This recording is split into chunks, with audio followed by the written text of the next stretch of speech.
আলহামদুলিল্লাহ আমরা দুইজনে মিললে জাস্ট 10-12 মিনিট একটু জমিতে সময় দিলাম, সাথে সাথে একটু হাত বুলাইলাম। চলে আসলো পছন্দের কুমার ফুল, বাংলাদেশি শসা, বটবটি। এইটার নামটা ভুলে যাই বারবার। কলমি শাক, পুঁই শাক, কুমার শাক নেছো? ও মাশাআল্লাহ। আর মরিচ নেছো নিচে না? আলহামদুলিল্লাহ। এইগুলো নষ্ট করছে তোমার এই কুমার গাছ। এটা তো হলো ক্ষমতা। কিসের ক্ষমতা? এটা হলো মানুষের জীবনে ক্ষমতা। কিসের?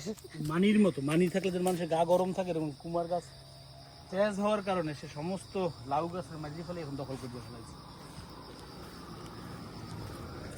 হ্যাঁ ঠিক বলছো। চতো মারতে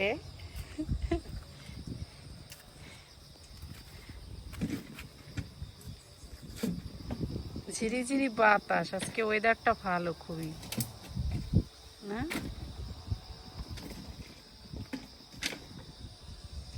মনিয়দার ওইখানে বাসা নেবা নাকি আলফি বাবা? 32 তলা এটা তাহলে? ও এই 32 তলায় আমরা বাসা নিলে ভালো হইতো। এখান থেকে আইসা মনে করো সবজিতে পানি দেওয়া। হ্যাঁ